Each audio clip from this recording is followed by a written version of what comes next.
Hi, my name is Tony Dimitriadis. I run an accounting and advisory firm and I specialise in helping ambitious builders and property developers build a financially rewarding, tax-efficient lifestyle business. I'm a certified practicing accountant, a CPA, and I'm now the author of Build It and the Money Will Come. In this book, I will teach you how to master the 5 secrets of building a successful business. Today, I want to talk about the third, statutory. Josiah Charles Stamp said it best: "It is easy to dodge our responsibilities, but we cannot dodge the consequences of dodging our responsibilities." The building and property development industry has its own compliance regulations to ensure the necessary standards are met. For example, a builder must be a registered building practitioner and use a building contract when work costs more than $5,000. This work can include building a home, renovations, extensions, garages, driveways, demolition, or even preparing plans. You must also take out domestic building insurance when the cost of that work reaches a certain level, which varies state to state. If your building project requires a permit, then fines can be levied against you if you carry out the work without one. Meeting these requirements is a must.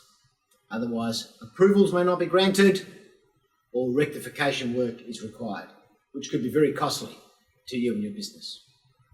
Or still, you could potentially lose your licence or registration, and in certain circumstances, your insurance may not be able to help. There's no difference when it comes to the financial management of your business. You need to ensure that all of your statutory compliance is met on time and with complete accuracy. If you don't, then you'll be hit with penalties, interest, and extra costs to fix the problem.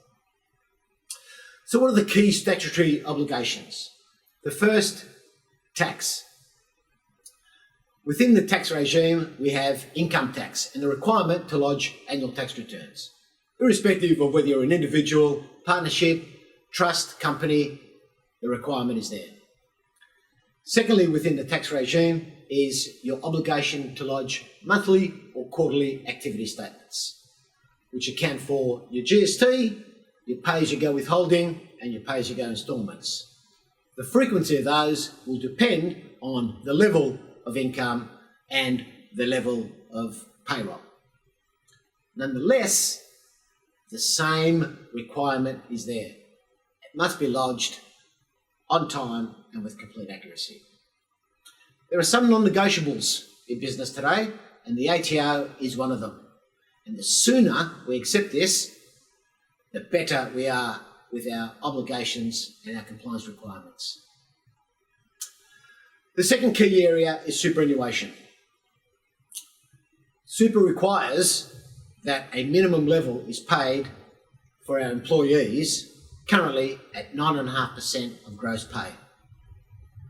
If you don't, then you're liable to pay a non-deductible superannuation guarantee charge, which consists of the super you should have paid to begin with, plus interest at 10%, plus an administration charge of $20 per employee per quarter. You can imagine if you have a few people on your payroll, that can add up. Now, it's generally pretty simple and straightforward for your employees, but what sometimes gets forgotten or lost is subcontractors.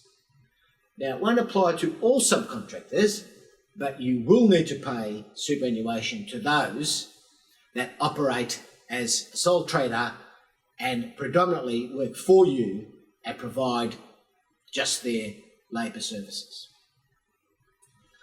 The third area is workers' compensation. When employing a labour force, you must ensure that they're covered for any accidents that can happen at work. Workers' comp applies similarly to superannuation in that it's not just for your direct employees, but for those contractors as well who fall under that category. So be mindful of that.